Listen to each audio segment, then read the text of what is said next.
Pratiquer le mode d'alimentation HCLF, c'est être obsédé par la nourriture saine. C'est faire l'éviction de certaines catégories d'aliments et donc, c'est dangereux. Voilà ce qu'il m'arrive d'entendre lorsque je parle de ce mode d'alimentation. Nous allons voir, au travers d'un test comportant des critères diagnostiques, si je suis effectivement orthorexique. Vous êtes prêts? Alors c'est parti!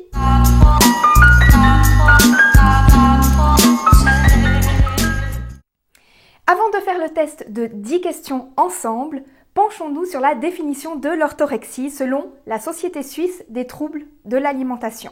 On entend par orthorexie l'obsession de manger une nourriture saine et le rejet systématique des aliments perçus comme malsains. Avec le temps, la définition de ce qui est sain ou malsain devient de plus en plus stricte. En résumé, c'est lorsque manger sainement tourne à l'obsession. Alors, dans un premier temps, je me suis dit, oui, peut-être.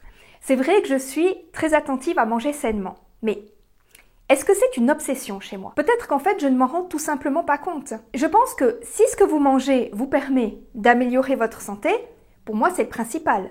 Après, oui, c'est comme avec le sport. Si pour vous sentir bien, vous avez besoin de faire du sport jusqu'à l'épuisement, plusieurs heures par jour, là, ça devient inquiétant. Parce que certaines femmes vont même jusqu'à perdre leurs règles et vont jusqu'à l'épuisement, jusqu'à la fracture de fatigue, etc. Au niveau de l'alimentation, forcément que si vous ne mangez que des légumes verts par exemple, ou que des aliments de couleur blanche, car pour vous ça représente la pureté, vous risquez d'avoir des soucis de santé. Mais c'est clairement pas le cas des végétaliens ou des pratiquants du HCLF. Parce qu'avec ces modes d'alimentation, vous allez amener à votre corps tout ce dont il a besoin, en supprimant simplement ce qui est délétère pour la santé. En définitive, c'est comme se dire « j'arrête la malbouffe ». Donc, je me suis basée sur les derniers critères diagnostiques de la Société suisse des troubles de l'alimentation, qui explique que l'orthorexie ne fait pas officiellement partie des troubles alimentaires. Le terme a été utilisé pour la première fois en 1997, j'espère que je ne vous dis pas de bêtises, par le médecin américain Steven Bratman, et c'est lui qui a établi le questionnaire suivant qui comporte 10 questions et qui vise à déceler la présence d'une éventuelle orthorexie. On va donc passer en revue les questions ensemble, si vous êtes d'accord, et voir si en tant que pratiquante du HCLF, je peux être diagnostiquée souffrant d'orthorexie. Vous pouvez évidemment faire le test en même temps que moi si vous voulez et noter en commentaire si vous avez eu une ou plusieurs réponses positives. Première question. Est-ce que vous réfléchissez à votre alimentation pendant plus de 3 heures par jour? Non. Je réfléchis à mon alimentation lorsque je fais les courses et en fait, je ne fais pas les courses tous les jours. Et aussi évidemment pour préparer mes repas. Donc on est, je dirais, à quelques petites minutes par jour. Deuxième question, est-ce que vous planifiez vos repas plusieurs jours à l'avance? Non, je fais mes courses afin d'avoir bien assez de choix pour mes repas des jours suivants et surtout pour ne pas manquer de glucides, histoire de ne pas risquer de me jeter sur des aliments gras pour trouver mon apport calorique. Troisième question, est-ce que la physiologie nutritionnelle du repas est plus importante pour vous que le plaisir de manger?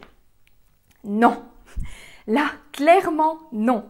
Je suis une grande gourmande et je serais incapable de passer à côté du plaisir de manger ou de me priver des saveurs agréables. Quatrième question. Est-ce que vous pensez que plus vous mangez sainement, plus votre qualité de vie se détériore? C'est bizarre, comme cette question est tournée. Alors, j'imagine que les personnes orthorexiques ont ce sentiment. Mais personnellement, pour moi, c'est le contraire. Je vois que lorsque je mange sainement, ma qualité de vie s'améliore. Je gagne en énergie et en santé. La digestion se fait facilement, je ne suis plus constipée, voilà. Cinquième question, est-ce que ces derniers temps vous êtes devenu plus strict? Je dirais non, et je dirais même que c'est le contraire. Je suis tellement dans le jus ces temps que j'ai peut-être fait un peu plus d'écart que d'habitude, notamment au niveau des graisses. Parce que j'ai dû plus souvent manger à l'extérieur ou prendre un encas, comme lorsque je suis en formation. Par contre, ça ne me pose pas vraiment de problème parce que je sais que du moment où je vais à nouveau me plonger dans mon HCLF, tout rentrera dans l'ordre. Sixième question. Est-ce que votre estime personnelle augmente avec une alimentation saine? Non. Après, À part lorsque j'arrive à aider les autres, il n'y a pas tellement de situations où j'ai mon estime personnelle qui augmente. L'humilité, c'est quelque chose qui compte beaucoup pour moi et qui compte aussi pour moi dans le caractère des personnes que je choisis de côtoyer. Après, je dis pas qu'il faut se dénigrer, mais simplement rester humble. J'en connais tellement des gens qui se sentent supérieurs aux autres, j'ai surtout pas envie de leur ressembler. 7e question. Est-ce que vous renoncez aux aliments qu'auparavant vous savouriez pour manger de la nourriture correcte? Là, c'est un peu plus compliqué parce que je suis passée d'une alimentation omnivore à une alimentation végétalienne. Et j'ai effectivement renoncé à quelque chose que j'adorais littéralement, le fromage. C'est la seule chose qui me fait encore envie actuellement dans les produits animaux. Mais à part ça, j'ai pu adapter tous les plats que je mangeais auparavant en mode vegan. Par exemple, j'adorais les crêpes au fromage. Aujourd'hui, c'est une pâte à crêpes sans œufs ni lait, tout aussi bonne, et un simple bleuté végétal qui est un fromage bleu en mode vegan. Donc en fait à cette question je répondrai que non. 8e question. Est-ce que vos habitudes alimentaires vous causent des problèmes à sortir et créent des distances avec vos amis et votre famille? Au début j'avais peur que oui. Mais en fait je me suis rendu compte que j'ai une famille tellement adorable, bon je le savais déjà, mais à ce niveau-là, et des amis si exceptionnels qu'ils ont toujours une pensée pour mon végétalisme. Soit ils cuisinent vegan pour moi, soit ils privilégient les restaurants où j'aurai un petit choix végétalien. Parce qu'évidemment, vous le savez comme moi, hein, on peut se contenter d'une salade avec du pain ou des frites ou du riz ou encore une assiette de garniture au restaurant. Pour ça, personnellement, je ne suis vraiment pas compliquée. Mais en fait, ça fait plaisir lorsque les gens qui nous aiment font cet effort pour nous. D'ailleurs, big up à ma famille et mes amis. Hein. C'est à ça que je trouve qu'on voit que les gens tiennent à nous. J'ai par contre certaines personnes de mon entourage qui sont très cyniques. Mais ce sont clairement des personnes dont on voit dans leur façon de vivre et d'entrer en relation avec les autres qu'ils se comportent en fait avec tout le monde de la même façon. Si j'avais pas été végétalienne, mais par exemple que j'avais été issue d'une culture différente ou avec une façon de vivre différente, ils m'auraient épinglée de la même façon. Mais ces gens, en fait, ils se mettent à l'écart tout seuls, finalement. Ils forment des petits clans très fermés. S'ils sont heureux comme ça, tant mieux, hein. Mais à part dans leur famille proche, ils sont super isolés et pas appréciés par les autres. Oui, forcément, vu qu'ils partagent rien et qu'ils n'ont pas envie de faire plaisir aux autres. D'ailleurs, ils ont très peu, voire pas d'amis du tout, hein, ou de simples connaissances. Mais c'est clair que lorsqu'on rejette la différence et qu'on n'a pas plaisir à faire plaisir à l'autre, si je peux m'exprimer ainsi, bref, bon. Je vous étale ma vie, mais c'est pour vous dire que les gens qui vous aiment et pour qui vous comptez vous soutiendront toujours. Pour votre bien-être, tenez-vous à distance des gens malveillants et entourez-vous de personnes bienveillantes. C'est un conseil. 9e question. Est-ce que vous vous sentez coupable lorsque vous déviez de votre régime? Non. Comme je vous le disais dans une question précédente, je sais que lorsque je reviendrai à mon alimentation, donc au HCLF, tout ira bien. 10e et dernière question. Est-ce que vous vous sentez heureux et en contrôle quand vous vous nourrissez sainement? Heureuse, oui. Et en contrôle? Non. Enfin, moi, il me semble pas. Heureuse parce que déjà, c'est délicieux.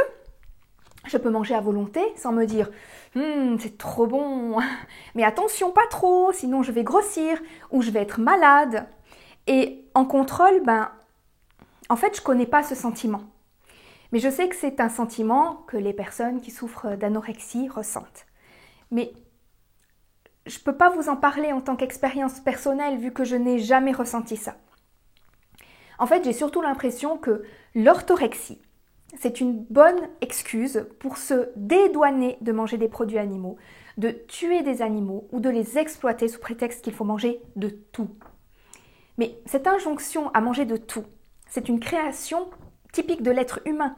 Pourquoi faudrait-il, par exemple, forcément manger de la viande, alors qu'on trouve toutes les protéines, tous les acides aminés qui sont nécessaires à notre organisme dans les végétaux? Pourquoi faudrait-il manger des produits laitiers alors que le meilleur calcium se trouve dans les végétaux? Et du coup, lorsqu'on me dit il faut manger de tout, sinon on est orthorexique, eh bien, si on se base sur la culture culinaire actuelle, Faudrait manger son fast-food, en tout cas une fois par semaine. Sinon, ça veut dire que tu t'en prives, que tu manges trop sainement. Donc tu es orthorexique. On devrait aussi manger des insectes, etc. Vous voyez, au final, ça n'a pas vraiment de sens, de mon point de vue en tout cas. Bon, je vais poser ma feuille, je vais arrêter de l'agiter là devant vous parce que ça doit être super énervant. Dites-moi ce que vous en pensez en commentaire et laissez-moi un petit pouce en l'air si cette vidéo vous a permis d'y voir un peu plus clair sur ce trouble alimentaire. Si vous vous intéressez à l'alimentation, à la perte de poids et à la santé, vous pouvez, si vous le désirez, vous abonner à ma chaîne et activer par la même occasion la petite cloche et pas la grande cloche, comme dirait Julot. La grande cloche, c'est moi, pour être informé lorsque je sors une nouvelle vidéo. Via Félicia à tous!